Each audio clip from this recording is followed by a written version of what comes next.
Now, Lowcountry Forever, a public affairs presentation of the Charleston Radio Group. High blood pressure, heart disease, stroke, it's a problem all across South Carolina and here in the Lowcountry, one that we take on today on Lowcountry Forever. I'm Brian Cleary, and the American Heart Association has a program going on with local AME churches, so I spoke with Chef, the morning host on Heaven 100.1, and asked him to speak with those involved and let us know what's going on. We're working with the Women's Missionary Society to educate our community on ways to bridge the gap in heart health. And so let's say hello to some phenomenal people. Myra. Hello. And Nisha, right? That's it. All right, we're so honored to have you all with us. The AME Workshop have partnered up with American Heart Association. Tell us about the AME Church Workshop. So the Women's Missionary Society is working with the American Heart Association to educate the community on ways that we can bridge the gap in healthcare and in heart health awareness. So we'll be talking about the importance of knowing your blood pressure, addressing risk factors and unhealthy eating. We're going to talk about the lack of physical activity and the effects of increased stress, especially during a time like this. Our workshop is going to be hosted by none other than Octavia Mitchell. And Myra and I will be there representing the Women's Missionary Society to talk about what we're doing and how we're trying to close that gap. We're doing a variety of challenges right now. So we're encouraging our church community to be more active and more healthy. So these challenges are just the beginning because these are sustainable, life-changing plans. We plan to do this every day, not just today. So it's for our todays, but especially for our tomorrow. And so we have the Move More Challenge, and Myra and I try not to compete personally, but when our conferences get together, it's on. We have a little unspoken competition going on. I see Myra peeking on our Facebook page trying to see what we're doing. I'm here to let her know we got this. Palmetto Conference, we got this. We are still, as we know, in an active pandemic. So people that are worrying about the safety, this event, which is March 18th, will it be available Zoom, or what will folks have to do? This event will be available on Zoom March 18th at 1 p.m. We will have Dr. Thaddeus Bell with us talking about bridging the gap with African Americans in healthcare. We'll have another doctor on with us, and Myra and I will be there to tell everyone what we're doing with the AME Church. So if you want to register, you got to head to American Heart Association of South Carolina, the Facebook page, and register and join us because we're there and we're ready and waiting for you. Myra, you look like the competitive person that says, I want to win. And so all I'm going to do is stand back and watch this. This is going to be great. Let me ask you this question, Myra. How did the local AME churches started working with the American Heart Association? So in 2019, I was elected to serve as the South Carolina Conference Branch Women's Missionary Society president. So it's a regional organization that actually covers the Charleston, the Beaufort, and the Edisto area. We have oversight of about 90 churches. So we impact over 2,000 women in the Women's Missionary Society. So when I started to understand the impact of heart disease on African American women, I felt that it was very important for us to partner with the American Heart Association. And so through that partnership, they have given us such important resources and information about how to improve our own health. And that's why, as a missionary leader, we felt that it was important to bring this information to the members that we serve. And so I started working with the American Heart Association. And when I understood the importance of just taking care of our own health, and that's the other part too, small steps matter. So even if we don't want to move a lot, we can move more. We can all just take a little extra step every day. And so that's what it's all about, starting somewhere. And yes, this little friendly competition that we have, it's all in fun, Chef. It's all in fun. I'm loving it. The bottom line is to at least do something to change this, because when we think about the impact of stroke and high blood pressure in the African American communities, we believe that prevention starts with awareness. So we can all move just a little more. I can tell you that we all tend to get in habits, but we're trying to just encourage people. And we're doing it together because we're better together. Wow. See, y'all already made up. Look at that. Oh. We are having some fun with it Yes, because we we've are. got the step challenge going. And I just want you to know Nisha is trying to one-up us already. We're Nisha, behind. you wouldn't do that, would you? No. Yes, I would. Let me ask you this question, Nisha. A lot of times when we talk about health, especially in African American churches and families, we really don't have the proper education. Why is the educational component of the African American Community Heart Association, why is it so important? Listen, heart disease is like the number one killer for African Americans, and stroke is the leading cause of death. Those risks are even higher for us. So we have to educate ourselves. No one's out there telling us that, we're in danger from heart disease. We never find out until it's too late. So African Americans are more likely to develop these diseases, high blood pressure, which can increase your risk for heart disease. So we want to stay ahead of the game. We want to learn about this silent killer. So we need to know our numbers. We need to get our blood pressure checked on a regular basis. It's not just educating ourselves about the diseases, but we find ourselves in a food desert right now, which has become a big problem in the Tri-County area.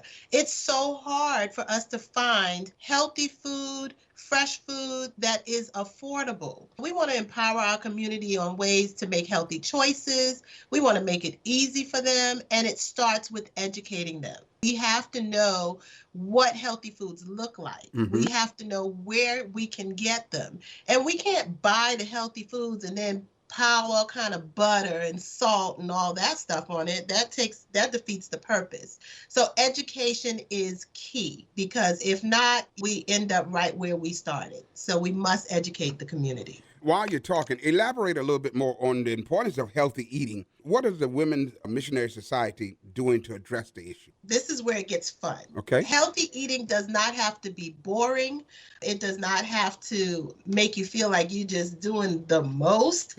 It can be a lot of fun. So that's why we decided to work with the American Heart Association so that we can establish a healthy eating policy within our churches. And that policy includes things like sugar-free beverages and fruits and vegetables. And so we encourage healthy food choices, especially when we get back together again. That's going to be one of our number one primary goals, is that we choose healthy foods to serve at our gatherings.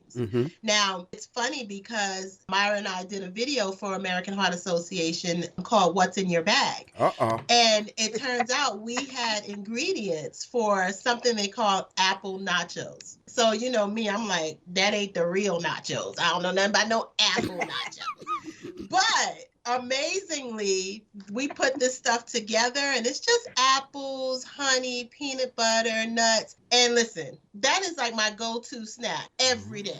I just ran out of peanut butter yesterday, and I'm like, this not gonna work because I need to get my apple nachos on tonight. So, it's stuff like that, that you can make simple changes. Instead of reaching for the chips, I reach for the apple nachos. They say an apple a day keeps the doctor away. So we got to learn how to choose healthier choices. So in our churches, we're doing a variety of challenges. We're doing more sustainable challenges, the Move More challenge, like I mentioned before. And it's great because we're moving more. We're talking about drinking water. Miss Myra on there, she posts her picture of them walking, her little group with their little mask from the South Carolina Conference walking. She had to do that to me. So, I got my ladies with the Palmetto Conference because we love South Carolina. We sister conferences, but that was not going to work. So we've been posting our steps. We've been walking and individually posting our steps. I see Myra peeking at our Facebook page. So, I had to lead by example, and I had to put my workout on Facebook so she can see I'm on this Peloton bike trying to get it in. Oh, So Myra. don't come for us, South Carolina. Don't do it. Well, I can share with you, I'm not at that level yet, Right. but I just want everyone to know that I'm starting somewhere. So I'm just trying to at least get my steps in somehow, some way. But I'm telling you, Nisha, I think, is trying to race, but I will walk. But we Yeah. will get to You the will finish get there. line. We'll get there together, my sister. And I think that's important to start somewhere. I'm really inspired by hearing you ladies. How many hours a day, Mara, of exercise does the American Heart Association recommend? The American Heart Association is recommending 150 minutes per week of moderate physical activity. So when you think of 150 minutes per week, you can chop that up 20 minutes a day, 30 minutes a day. The goal is to move. And that is the other part too. Just walking, a moderate walk, a brisk walk. But the key that we have that we really want to make sure we put in everyone's mind is consistency. Everybody can start something, but can you keep it up? And I can share with you, my weight struggle has been real in my life. So I judge no one, but I will tell anybody, start somewhere. The joke that I have is I fell off the wagon and the wagon ran over me. But get up and start again. And that's really because COVID has done something for a lot of us. Yes. We could not go anywhere, couldn't see anyone, but our families, and we've been locked in. And what do we focus on? Food, sitting down, watching TV. But now the vaccine is here, the sun is out, we can get out a little bit more. So if we walk a little more, it will reduce the risk of heart disease and stroke. It will lower stress. It improves the mental health and helps with blood pressure, because we have to make sure that we're doing something to address these factors that are real. As we wrap things up, I want to ask this question. What is the one easy thing that someone could get started today? I got to say, you ladies are really putting me on the chopping block. But anyway,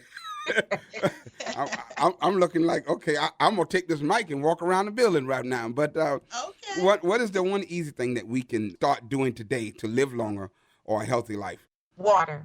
Water is the most easiest way that we can address some of these health challenges. So many times we pick up sweet tea, a sugary drink full of calories. But if we begin to rethink our choices, instead of that sweet drink, choose water. I will say that the American Heart Association recommends 11 glasses of water per day. Now, I will say this, 1 cup of water per hour. Just do 1 cup of water per hour. I try to figure out how to do things easily. So as you walk around thinking about every day, you wake up 8 o'clock in the morning, 7 o'clock in the morning. By the time you drink 1 cup of water every hour that you are awake and alert, you have gotten your water in, and your body will actually thank you for it. It flushes out a lot of impurities.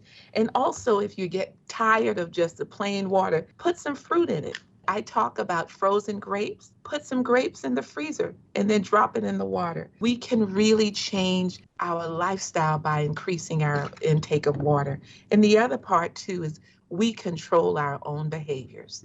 No one has any pressure on us to put things in our bodies. We control that. And so I think it's very important for us to really begin to think about that. And we also have challenges coming up in the month of April, and it is the nutrition challenge. How can we incorporate healthier options in creating or preparing our meals? And so instead of doing whole milk, go with the low-fat milk. And people are like, oh, it doesn't taste good. Well, we got to think about our life and begin to think about how do we want to live? Do we want to live well? And do we want to live a really good life? And I do believe the Lord wants us to, but no deposit, no return. We've got to make sure we begin somewhere. I'm excited about this partnership, the American Heart Association with the AME Church. We are better together and we're stronger together. And I hope through all of these challenges, we'll be healthier together. That is phenomenal. I thank both of you ladies for what you've shared with us, because at the end of the day, it is true. People are living longer, but we're not healthier. I think that defeats the purpose. And so I've been inspired today just listening to you all. I'm getting ready to go over there and throw out them M&Ms that I had in the back there. You need to get on the winning team and come over here to Palmetto Conference. Oh, okay. I'm going to get me a shirt with both of them, Palmetto and... Chef, let me just share with you, in the AME Church, we are the mother conference. Oh, whoa! The conference is the mother conference. Oh. So I just want to put that out there for anybody who's listening. I felt that. That was a good one, Mother. And it's not nice to fool with Mother Nature. So I felt that. we got it. I mean, I declared it to be a tie. I declared it to be a tie. So let's say, ladies, thank you so much, and I greatly appreciate it. Once again, ladies and gentlemen, the chef from Heaven 100.1 under the umbrella of Charleston Radio Group. It's a partnership between the American Heart Association and the local AME churches, and the workshop coming up on March 18th, today on Lowcountry Forever. The Charleston Radio Group is the Lowcountry. Every week, we highlight local organizations and events that are helping to make a difference here where we live. If you have a group, event, or an idea to feature on Lowcountry Forever, let us know. Visit lowcountryforever.com and click on our podcast link for contact information. Now, Lowcountry Forever continues. There are many, many, many organizations across the Lowcountry that are looking to do good. Some you may be familiar with, some not. So we want to try to introduce you to one today on Lowcountry Forever. I'm Brian Cleary, joined by Sandino Moses, the outreach coordinator in the Charleston office for Father to Father Incorporated. And Sandino, for somebody who hasn't heard of your organization, Father to Father, what's that all about? We look at ourselves right now as like the Lowcountry best kept secret, but I'm confident we're going to be known all around the Lowcountry. First of all, we were established in 1998. The Sisters of Charity Foundation offered a series of planning grants to local community organizations to be used to develop programs that would address the issues of absentee fathers in the state of South Carolina. After that, the St. Pete AME Church, along with several other local organizations, formed a collaboration to seek one of those grants. Thus, Father to Father was born. Our mission is to be a positive, consistent presence in fathers' lives to help their children. What we do, we help men and we help women that are on child support. We help them with visitation, with child support reductions. We help them to give them the skill set to be positive in their children's lives. So you have two offices in the area, one in Moncks Corner, the office you work out of in Charleston, and you guys serve a multi-county area. So the question is this really a huge issue for us here in the Lowcountry? Yes, sir. It's definitely an issue that we got to tackle it head on. And it's kind of like a silent problem that's going on. Because as you know oh so well, we have so much going on today. The pandemic, we have issues going on in our community, in our country. And what's falling in the background is the child support issue because of the fact that it's hard to get jobs. It's even hard to pay your bills, your monthly and hourly bills, right? So child support is something that never stops because rightfully so, children have to be taken care of. And what we're trying to do is support the fathers and in some situation, mothers. We're trying to support them to help support the children and the children of our community. So when people hear those two words together, though, child support, they immediately think of just money. But your organization goes beyond that because you're talking about, in a way, and I don't know if training is the right word, but you're talking about working, say, with fathers to help them basically be better dads, right? Yes, sir. And I tell you what, I can give you a rundown on our areas of focus. We have parenting classes offered to fathers and sometimes mothers once a week. The classes that we offer focuses on parenting and co-parenting, healthy relationships,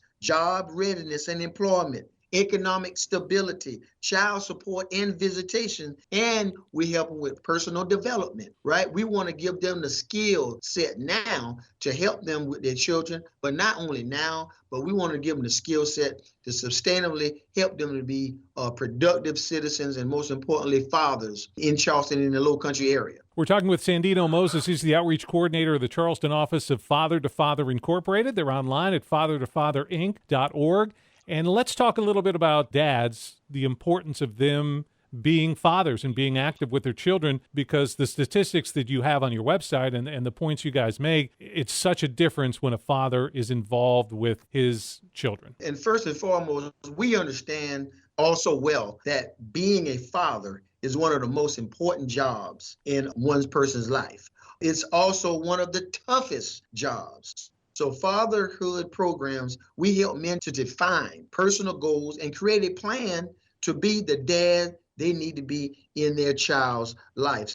For example, for a father to be in their child's life, they are 2 times more likely to go to college, 80% less likely to spend time in jail, and the impact on their life is 75% less likely to experience teen pregnancy. Children in fathers' absentee homes account for 71% of all high school dropouts, 90% of homeless and runaway children, 63% of youth suicide. So with those numbers alone, it's apparent and it's evidently without a shadow of a doubt, fathers in children's lives help them out on so many different levels. Now, Sandino, we're not just talking specifically, this isn't all just horrible people that are deadbeat dads. Some fathers who aren't good fathers aren't necessarily bad people, correct? Most definitely. I tell you, in life, I like to call it unforeseen variables that you don't know or about to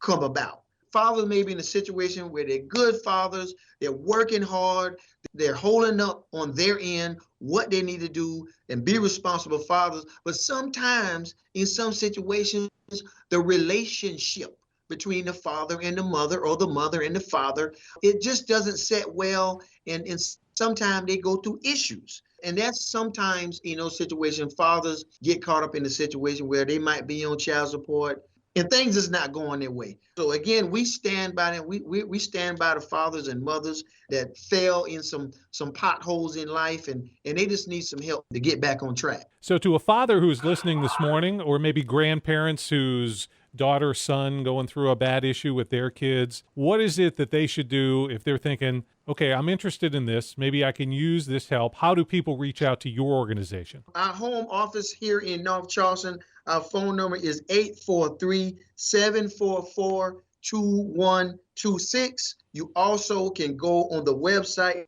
Also, you can go to fathertothather365.com. And so you so graciously introduced me. I'm the outreach coordinator for the Charleston and Dorchester County area. I can be reached, Sandino Moses, the outreach coordinator. I can be reached at 843-437-4979. And my office number is 843-744-2126, extension 112. Our address is 5675 Woodbine Avenue, North Charleston, 29406. And we're open Monday through Friday, 9 to 5. I'm a dad. You've reached me. I'm thinking, okay, I want to get in touch with the father. What do I need to provide you? Am I going to need to come with a check? How is it that I get involved in the program, and what do I need to bring to the table to you? First things first, we want the participants to get in contact with us. They can get in contact with me, and I can point them in the direction of our interventionists. And once they get in contact with the interventionists, then they will go through a series of tests and find out really what they need to go and what direction they need to go. And we call it, they can find out their one-man plan. So first thing first, just reach out to us and we can take it from there. We're talking with Sandino Moses, the outreach coordinator for Father to Father Incorporated in Charleston and Dorchester counties. And in our conversation, Sandino, I think I'm feeling that maybe this doesn't seem to be a black issue, a white issue, a Latino issue. Is it more of an income, or is there something more beyond that? It's a people's issue. It's just an issue that happens in life between individuals that have kids, and things just don't always go the storybook way that you would envision it to go. We have participants that have been married, quote unquote, doing it the right way, been married and went through a kind of messy divorce, and they land here. We have professional people here in high positions in the community. It's not a race thing. It's a problem that happens between two individuals. And this is where we step in. They give both the man and a woman, they give them support. And I think one of the other benefits of your organization for somebody who maybe is not a parent or kids have grown up and they're all fine, you guys have some statistics and some information that show that having a father involved with their kids is good for the community as well, not just for that family itself, but the overall community as a whole. These kids tend to become better citizens. With fathers in the children's lives, it's so much give them a higher chance to be productive in life. They go to college, they go on to get married and have a family. We also help the community in other ways. In the Charleston and Dorchester County in 2019, we helped fathers pay $250,000 towards paying child support. So that means that money going directly helping the children in the community. Also, in the Charleston, Dorchester County, in 2019, we had 300 participants. Children positively impacted by fatherhood programs, 796 children. Numbers attending parenting and co-parenting sessions, 152 dads. And get this number, get ready for this, Brian. Okay. We saved in taxpayer dollars through helping our participants get jobs and not go to jail. Get this, we saved taxpayers $1,175,000. Wow. That's helping fathers get jobs and not go to jail. That is some serious money, and it's a great organization, Father to Father Incorporated. One other thing that people may be thinking about, and does your organization relate to this? Because you hear stories about fathers who have challenges in terms of the relationship with the mom of their child went bad. Now they're not able to see their kids. They want to be better dads, but can't. Is that something that a father could turn to your organization for help as well? Exactly. Actually, that's one of the number one reasons why fathers reach out to us, because they're paying child support, but at the same time, they're not getting visitation rights. So what we do, we steer them in the right direction, working with DSS and steering them in the right direction to establish visitations. Here's the thing, you can pay child support, fathers can pay child support all day long. What we like to say, if they're not spending quality time with their child, the child support, it may pay for certain things the child needs, but the most importantly, the child needs guidance, love, commitment, passion. The child needs direction, security, and the list can go on and on, an adjective to describe how much the child needs the father. But first things first, he or she has to have visitations to be in the child's life. Now, your organization is a nonprofit organization, Sandino. Say, I'm not a father, but I'd like to help your organization out. Are there things that you're in need of as an organization or help that folks can provide to you in any way? Well, Brian, first things first, funds. We always welcome that, right?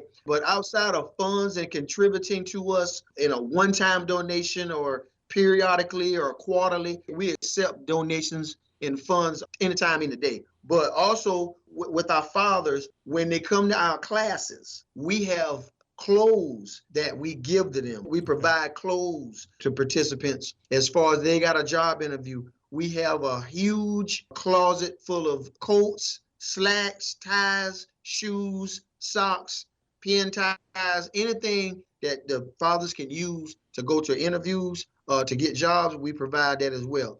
Also, we accept food donations. What we do with our participants, we provide with our participants food weekly to help them out in any way they can.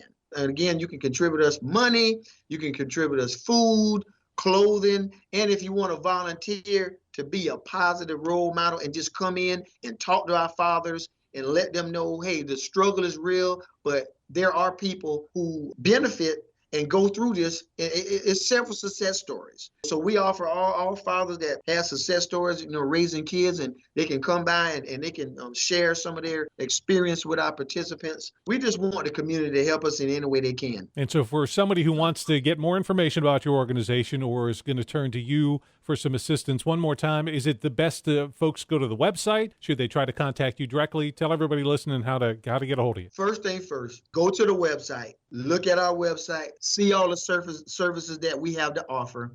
I'm betting 100% you're going to like what you're reading. So you look at the website, find out the service that you need, and you can call us at our office at 843-744-2122.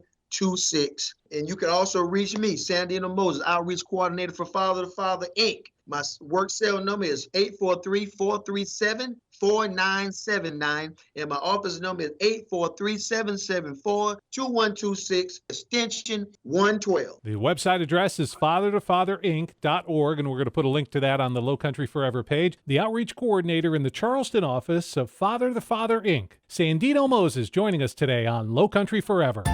Thanks for listening to Lowcountry Forever. If you missed any of this week's show, there's a complete recording under the podcast link at lowcountryforever.com. Lowcountry Forever is a public affairs presentation of the Charleston Radio Group.